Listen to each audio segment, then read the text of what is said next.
भैया से कहा, भैया ये बताओ कि तुम्हें पूत प्यारा है या दूध? तो भैया ने कहा पूत है। और बस थोड़ी देर बाद क्या यशोदा मैया ने देखा कि चूल्हे पर दूध गर्म करने को रखा था। धीरे धीरे उबलने लगा, उसमें उफनान आने लगी और दूध नीचे टपकने लगा। तो लाला को उठाए और नीचे रख दिया और दूध उतारने चली गई। तो लाला को आया गुस्सा, अरे ये तो मैया मुझसे झूठ बोल गई, कह रही है कि पूत प्यारा है और देखो दूध उबल के नीचे कर रहा तो दूध उतारने चली गई। लाला को गुस्सा आया और वहीं पे ढेला रखा था और ढेला उठा करके जिस मटकिया में माखन आदि रखा हुआ था उस मटकिया को फोड़ दिया। तो महाराज वो धड़ाम से फूट गई, सारा दही बिखर गया और दही उठा उठा करके बंदरों को खिलाने लगी। बंदरों को खिलाने लगी। जब मैया लौट करके आई तो देखा कि उनकी सास की सास, सास की सास, सास की सास मटका हुआ रखा, बड़े संभाल के रखे हुए थे यशोदा मैया। देखा तो सामने टूटा हुआ पड़ा है। अब तो यशोदा मैया का क्रोध का ठिकाना नहीं रहा। क्रोध की मारे लाल आंख हो गई तो छड़ी उठाई, अरे लाला तू दिन पे दिन ऊधम मचावे, तेरी शैतानी बढ़ती जा रही, आज मैं तुझे देखती हूँ। तो छड़ी उठा करके लाला को डंडा मारने के लिए दौड़ पड़ी। मुझे लाला ने देखा कि मैया मुझे मारेगी तो स्वयं दौड़ने लगी। आगे आगे लाला, पीछे पीछे मैया। अब महाराज इतने गोल चक्कर लगवाए महल के, यशोदा मैया थक गई लेकिन पकड़ाई में नहीं आई। थक के और सिर पे हाथ रख के, हाय राम क्या करे या लाला को नहीं पकड़ पा। अरे दादी के तो पकड़ाई तो आजा, एक बार पकड़ाई आजा फिर देख लूंगी। फिर उसे और करके पकड़ने का प्रयास किया तो लाला ने फिर दौड़ना शुरू। अंत में थक गए, बोले लाला अब तू स्वयं आजा पकड़ाई। रोने लगी। लाला को दया आई तो मैया के पास पहुंच गए। मैया से कहा, लो मैया मैं आ गया। और जो भी गोपियां ग्वाल वाल थे वो सब तमाशा देख रहे थे खड़े खड़े। अरे दारी के चलो बहुत दिन पे दिन शैतान बढ़ते जा रहे हुए, आप देखती हूँ तुझे। गुस्सा आया, सिर्फ रस्सी उठाई और बगल में ओखली थी धान कूटने वाली, तो महाराज वहीं चिपका दिया। बांधने के लिए तैयार हुई तो क्या देखा कि वो 2 अंगुल कम पड़ गई। तो दूसरी रस्सी ले आई तो दूसरी जोड़ करके बांधने का प्रयास किया तो फिर 2 अंगुल कम पड़ गई। तीसरी रस्सी ले आई, वो भी 2 अंगुल कम पड़ गई। इस प्रकार से सारे घर में जितनी रस्सी रखी हुई थी सब जोड़ लाई, फिर भी 2 अंगुल कम। सभी देवता देखे, बोले धन्य है प्रभु, धन्य है यशोदा मैया। आज जो जो काम किसी ने ना कर पायो आज यशोदा मैया का उन्हें नहीं बांध पाओ, लेकिन यशोदा मैया बांध रही। लेकिन 2 अंगुल कम पड़ जाए रस्सी। नारद जी महाराज हंसने लगे, बोले मैया भगवान को कभी क्रोध में नहीं बांध पाओगे। 2 अंगुल है क्या? जीव, जीवात्मा और परमात्मा। जीवात्मा में ताकत नहीं है कि परमात्मा को बांधे, परमात्मा ही जीव को बांध देते हैं। हाँ यदि उनकी इच्छा है तो बन जाते हैं प्रेम में। तो लाला ने समझा कि मैया थक गई, बोले मैया मैं बांधू, ये बांध। अपने हाथ से स्वयं बांध लिया, बदल गए। ठीक है दारी के खड़ा रहा है, अब तो इसी लायक है। और बांध करके यशोदा मैया अपने काम में व्यस्त हो गई। अब उनके महल के सामने दो वृक्ष खड़े हुए थे जिनका नाम था यमला अर्जुन। यमला अर्जुन नाम के दो वृक्ष थे। देखा तो वो भी श्रापित थे। तो धीरे धीरे से घुटन चलने लगे, वो ओखली को खचोड़ने लगे। खचोड़ते खचोड़ते जो दो वृक्ष थे उन्हीं वृक्षों के बीच में से लाला निकले। तो श्री कृष्ण तो निकल गए, लेकिन पीछे से वो उखल फंस गया। तो महाराज उसको निकालने का प्रयास करें, खींचने लगे। तो ओखली के साथ साथ वो भी पेड़ हिलने लगे। तो जो जोर से झटका लगाया तो दोनों पेड़ टूट गए। जोर से आवाज तो हुई, लेकिन प्रभु ने अपनी माया से पेड़ों में से जो टूटने की आवाज थी वो रोक ली। और उसमें से दो पुरुष निकले और हाथ जोड़ करके प्रणाम किया। बोले प्रभु, आज आपके द्वारा हमारा उद्धार हुआ है। बोले क्यों, तुमने क्या अपराध किया था? बोले महाराज, हम भी बोले धनाध्यक्ष कुबेर के पुत्र थे और मेरा नाम था नल कुंवर और मणिग्रीव। अपार धन था, कोई कमी नहीं थी, लेकिन धन के घमंड में आकर के मैं मदमस्त होने लगा। मैं मदरा पी करके कुछ देवियों के साथ में नदी में स्नान कर रहा था। वहीं रास्ते से देवर्षि नारद निकले, तो देवियों ने तुरंत निकल करके वस्त्र तो धारण कर लिए, लेकिन ये दोनों मदरा में इतने मस्त थे कि नारद जी का भी उपहास करने लगे। तो जल को उछाल उछाल करके हंसने लगे। तो नारद जी महाराज को बड़ा बुरा लगा। बताओ, ये यक्षराज कुबेर का पुत्र होकर के, ये देवता होकर के और राक्षसों जैसा कार्य कर रहा है, जड़ की तरह खड़ा है, इसलिए जाओ मैं श्राप देता हूं कि तुम दोनों जड़ हो जाओ। तो वही नल कुंवर और मणिग्रीव गोकुल में आकर के यमला अर्जुन की नामक वृक्ष बन गए। वरदान भी दे दिएगा, जाओ तुम्हारा उद्धार भगवान के हाथों से होगा। आज उन्हें प्रभु ने कृपा की और उनका उद्धार हुआ। महाराज जैसे वो दोनों तो स्वर्ग की ओर चले गए, फिर माया के द्वारा वो आवाज छोड़ी गई। इतनी जोर की आवाज हुई गोकुल में, महाराज वृक्ष के लिए धड़ाम शब्द की आवाज आई। थे आपस में वार्तालाप कर रहे थे, तुरंत खड़े हुए, बोली आवाज कैसी? सब भागते हुए आए। नंद बाबा आए, देखा तो आंगन में दो वृक्ष टूटी पड़ी। उन्हीं बीच में लाला, यशोदा मैया भीतर काम कर रही थी, तो वो भी भाग करके आई। देखा तो दोनों वृक्षों के बीच में बैठी महाराज। यशोदा मैया ने तुरंत बंधन को खोला और तुरंत अपने अंग में लिया और रोने लगी, हे भगवान, ये हमारे लाला पे आए ना आए दिन एक ना एक विपदा खड़ी हो जाती है। और अपने कुल के देवी देवताओं का स्मरण करने लगी, भगवान का, हे प्रभु,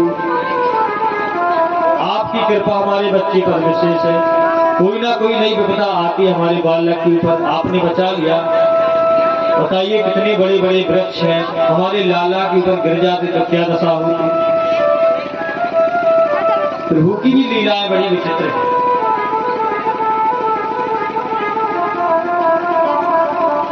अब धीरे धीरे भगवान श्री कृष्ण और बलराम बड़ी हुई, तो मैया से कहा, माता मैया आप गैया चराने जाएंगे? नहीं। बोले बेटा, अभी तुम छोटे हो, अभी गाय चरानी नहीं। जिद करने लगे, नहीं बोले मैया हम तो गैया चराने जाएंगे। तो समझा बजा करके साथ क्या, बोले बेटा एक काम करो, गैया की जगह तुम बछड़ा चराने लगो। बोले तुम बछड़ा चराना सीख लो, फिर गैया चराना। बोले ठीक है भैया। तो बस धीरे धीरे छोटे छोटे गायों के बछुआ चराने लगे।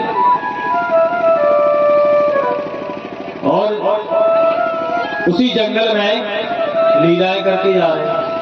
महाराज इधर कंस की मंत्रणा से एक दैत्य आया जिसका नाम था बत्तासुर। और महाराज ये मौका दिख रहा था कि कब कृष्ण और बलराम हमारे चंगुल में फंस जाए और हम इनको मार दें। तो महाराज वही जंगल में छिपा हुआ था और वही बत्तासुर नाम का राक्षस श्री कृष्ण और बलराम के छुपते छुपाते उसने तुरंत बछुआ का रूप रखा और उन्हीं बछड़ों में मिल गया। और महाराज वो भी चलने लगा। कृष्ण ने आराम से इशारा किया, बलदाऊ जी। बोले हाँ लाला। ये दाऊ भैया। बोले इस बछड़ी को दिख रहे हो, ये अपना नहीं है। तो गौर से देखा। बोले फिर लाला कौन है? बोले नकली है, बनावटी। अच्छा। बोले हाँ। बोले मामा जी का भेजा हुआ है, बछुआ के रूप में मौका दिख रहा है। अच्छा। बलदाऊ जी को क्रोध आया। तो महाराज जैसी मौका मिला, बोली बछुआ नहीं है, राक्षस है बछुआ के रूप में। तो आराम से गए बलदाऊ जी महाराज और पीछे से दो पैर पकड़े और पकड़ करके घुमाना शुरू किया।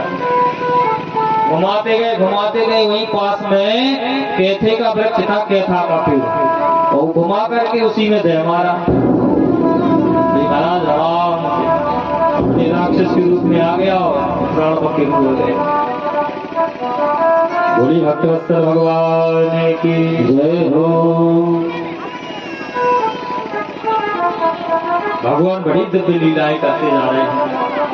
महाराज एक फलवाली थी, फलवाली पे कृपा की। बेचारी बड़ी गरीब है, मिल जाए खाने को तो ठीक है, नहीं मिल जाए लेकिन फल बेच करके अपना भरण पोषण किया करती थी। और बोली फल ले लो, कोई हमारे फल ले लो, लेकिन उसके फल खराब हो चुके थे, कोई लेने को तैयार नहीं। यशोदा मैया अपने किसी कार्य में व्यस्त थे, नंद बाबा भी अपने मुखिया जी थे गांव के, अपने कार्य में व्यस्त थे। तो लाला ने आवाज सुनी तो कहा, मैया मुझे दे दो फल। हाँ बोली लाला ले लो। तो तुरंत जो वस्त्र पहने थे उसको कर दिया, बोले भर दो। तो जैसे ही उसने प्रभु की मोहिनी को देखा, बड़ी मंत्रमुग्ध हो गई और देखते ही उसके अंदर के कष्ट दूर हो गए, बड़ी आनंदित हुई। तो डलिया में जितने भी फल थे सब बांध दिए। बोले ले लाला ले जाओ, तुम्हारे लिए तो ले आए हैं। अब बेटे बोले मैया रुकियो, हम आपको कुछ लाते हैं। सब छोटे से धात थे, थोड़ा सा धान रखा था, धान लिया, मुट्ठी को भरा दोनों हाथों से, कुछ नीचे गिरता गया, आधे से आधा भाग बचा। बोले लो भैया ये है, ले लो। हाँ बोले लाओ लाला। तो उसने तुरंत कपड़े किया, बोले लाला लाओ दे दो। उसने रख लिया। बोले प्रभु जैसी आपकी इच्छा, लेकिन ऐसी मोहिनी हमको देखने मिल गई कि हमारी आत्मा में शांति मिली। उस डलिया को सिर पे रखा तो घर चली गई। जब डलिया को नीचे उतारा, जब उतार करके देखा तो क्या देखती है वो मैया फलवाली? सोना चांदी जवाहर मोती आदि से पूरी डलिया भरी पड़ी है। अरे वो अकबक रहेगी, बोली ये कैसे चमत्कार? समझ गए कि निश्चय नंद के लाला की लीला है। मानो प्रभु ये देखना चाहते हैं कि इसके अंदर संतुष्टि कितनी है। और जो संतुष्ट होता है तो परमात्मा पर इतना देता है कि फिर जीवन भर आनंद। और जो व्यक्ति संतुष्टि नहीं है, चाहे वो माताएं हो, चाहे वो बुजुर्ग जन पुरुष हो, अगर जो तृष्णा के मारे मरता है ना, तो प्यारे जीवन भर बोझा ढोते रहो गधे की तरह, फिर भी परेशान रहोगे। और जिसने अपनी तृष्णा मान ली वो अपने जीवन से संतुष्ट है, बस वही सबसे बड़ा आदमी है। इतना दीजिए, प्रभु इतना दीजिए, जामे कुटुंब समाए, और मैं भी भूखा न रहूं, साधु न भूखा जाए। बस प्रभु इतना दे दो कि हम भी भूखे ना रहे, हमारा परिवार भूखा रहे। तो कोई मांगने वाला आ जाए तो प्रभु हमारे द्वार से भूखा ना जाए। और दुनियादारी से क्या लेना देना।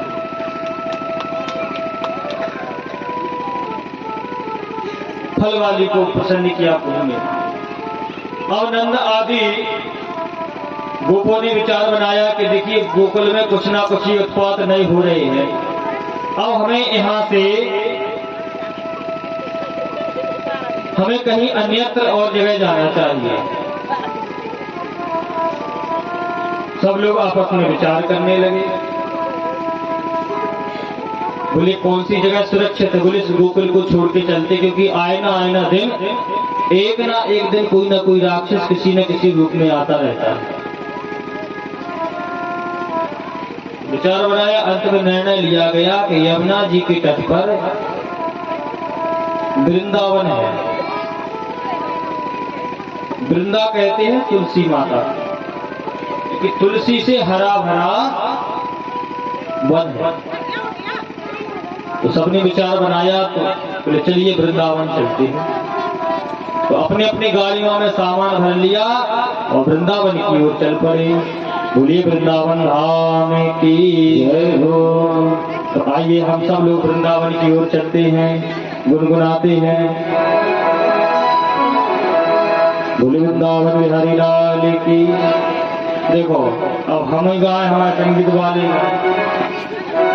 तो आप और नींद के झोंका सहयोग करो, गाओ। भागवत में बैठे तभी गा लो। एक बार बोलो सब जने राधे राधे। आइए बड़ी भाव से। वृंदावन वृंदावन धाम अपार अपार, रटे जा राधे राधे। श्री वृंदावन धाम अपार, रटे जा राधे राधे। श्री वृंदावन धाम अपार, रटे जा राधे राधे। श्री वृंदावन धाम अपार, रटे जा राधे राधे। रटे जा राधे राधे, जपे जा राधे राधे, रटे जा राधे राधे, रटे जा राधे राधे, रटे जा राधे राधे, जपे जा राधे राधे, रटे जा राधे राधे, जपे जा राधे राधे। वृंदावन धाम अपार, रटे जा राधे राधे। श्री वृंदावन धाम अपार, रटे जा राधे राधे।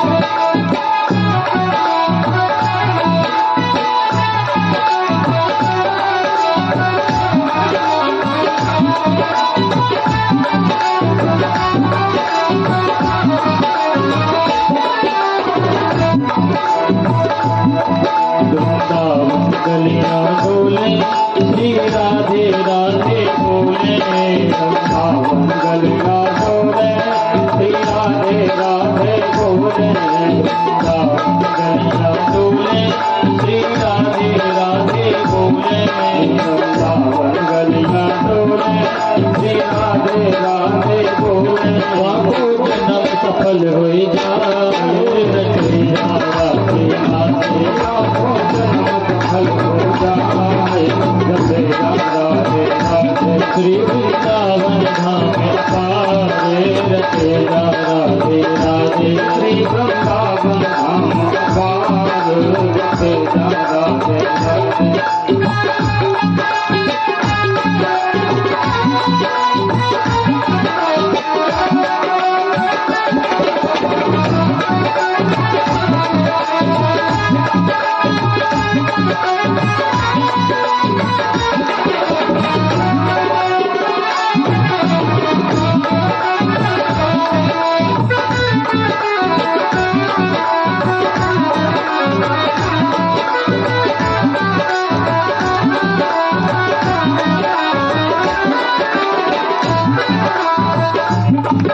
ब्रज के